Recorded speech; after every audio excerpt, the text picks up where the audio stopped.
जर मी तुम्हाला सांगितलं की एका रात्रीत एक तरुण चक्क श्रीमंत झाला, त्याच्या खात्यात तब्बल 80 कोटी आले, तर यावरती तुमचा विश्वास बसणार आहे का हो?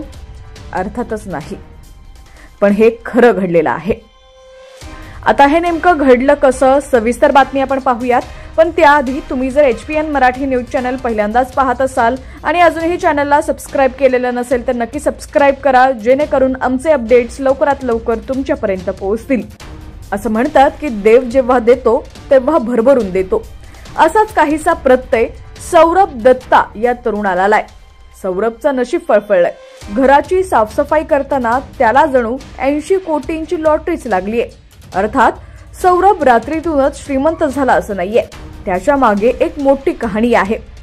तो श्रीमंत होण्यामागे त्याचे वडील आहेत. सौरभ एक दिवस त्याच्या घराची स्वच्छता करत होता. त्याला जुना कागदांच्या पुडक्यात 35 वर्ष जुनी कागदपत्र सापडली. त्याला सुरुवातीला वाटलं की ही रद्दी आहे, पण जेव्हा त्यानं या विषयाची माहिती घेतली त्यावेळी त्याला कळालं की त्याच्या वडिलांनी 90च्या दशकात शेअर खरेदी केले होते. आज त्या शेअर्सची किंमत कोट्यावधी रुपयांची आहे. सौरभ दत्ता यानं याविषयीची माहिती स्वतः सोशल मीडियावरती एक पोस्ट करून दिली. सौरभने पोस्टमध्ये लिहिले की मित्रांनो, माझ्या वडिलांनी जिंदाल कंपनीचे हे शेअर 1990 मध्ये खरेदी केले होते. तेव्हा या शेअर्सची किंमत 1 लाख रुपये होती. हे शेअर खरेदी केल्यानंतर माझ्या वडिलांना त्याचा विसर पडला. हे पेपर्स घरातील एका कोपऱ्यात जवळपास 3 दशकांहून अधिक काळ तसेच पडून होते. त्याची कुणालाच आठवण उरली नाही.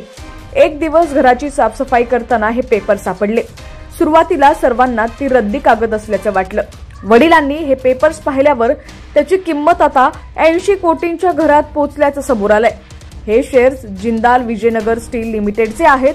सौरभच्या वडिलांनी जवळपास 5000 शेअर्स खरेदी केले होते. पुढे ही कंपनी JSW स्टील कंपनीत समाविष्ट करण्यात आली. तिचे विलिनीकरण झालं. याचा अर्थ आता या शेअर्सची किंमत ही JSW स्टीलच्या शेअर्सच्या हिशोबाने निश्चित होईल.